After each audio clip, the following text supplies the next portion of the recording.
Aujourd'hui, je vous partage une analogie qui, pour moi, a été tellement porteuse de conviction, de détermination, de compréhension, de perspective par rapport à ma poursuite vers les succès que moi, dans lesquels je veux m'accomplir. Et je vous la partage en espérant que ça va vous aider énormément.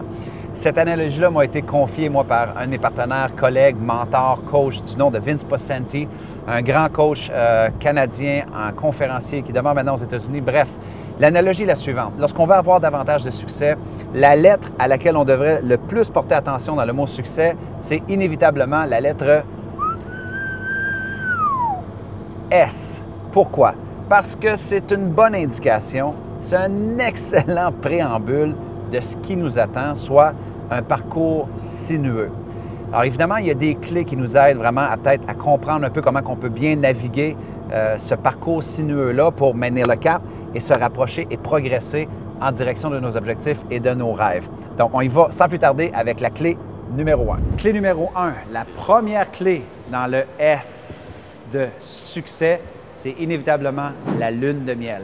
Tout projet que l'on entreprend, tout rêve que l'on veut réaliser, dans lequel on veut carburer, vibrer, progresser, il y aura inévitablement une phase de lune de miel. C'est la phase de la passion. On est créatif, on a plein d'idées. Et ça, c'est parfait.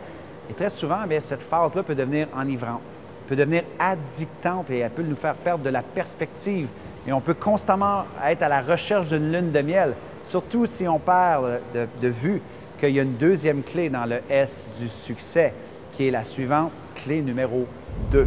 Clé numéro 2, le parcours du conquérant. Donc, une fois qu'on a traversé la lune de miel et que tout va bien, on est excité, on a vraiment une passion, on est créatif, on entre dans le parcours du conquérant, on sait qu'on a le vent dans la face. On n'a pas le vent dans le dos, on a le vent au visage. C'est difficile, on se remet en question, on commence à douter. Le regard des autres et l'opinion des autres commence à être très affectant par rapport à notre psychologie et surtout notre motivation. Donc, il faut vraiment comprendre que le parcours du conquérant, c'est tout à fait normal. Toutes personnes qui ont atteint leur excellence, que ce soit les Jay-Z, les Alexandre Bilodeau, les Marie-Mé, les Mika, les gens qui ont carburé à l'excellence, ont eu le vent dans le visage. Mais comment est-ce qu'on réagit par rapport à ça? C'est de comprendre qu'après cette courbe-là, là, on va avoir nos premiers succès si on peut persévérer, si on peut perdurer par rapport à ça.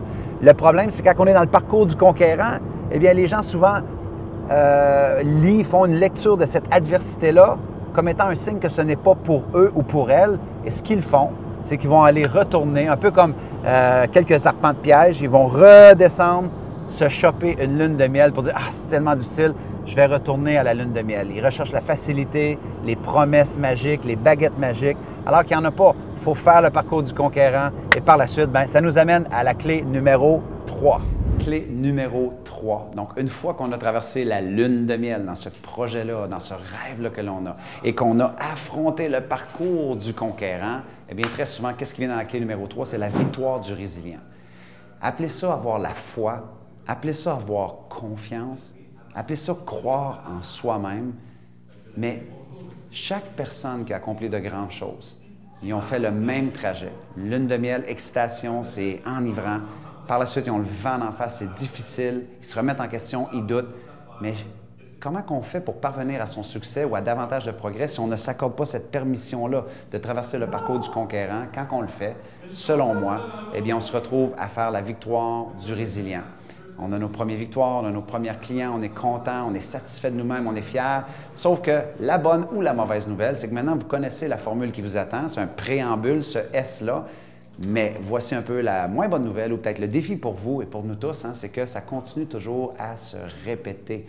De projet à projet, de client à client, d'opportunité à opportunité, la lune de miel se représente, le parcours du conquérant se représente et il y aura toujours des victoires du résilient qui viennent aussi par la suite. La bonne nouvelle, c'est que oui, il peut y avoir des raccourcis, s'entourer, avoir un fort réseau, avoir des partenaires de classe mondiale, aller chercher des mentors, poser des questions, être coachable. Ce sont tous des éléments qui nous amènent à maîtriser cette fameuse clé numéro 3.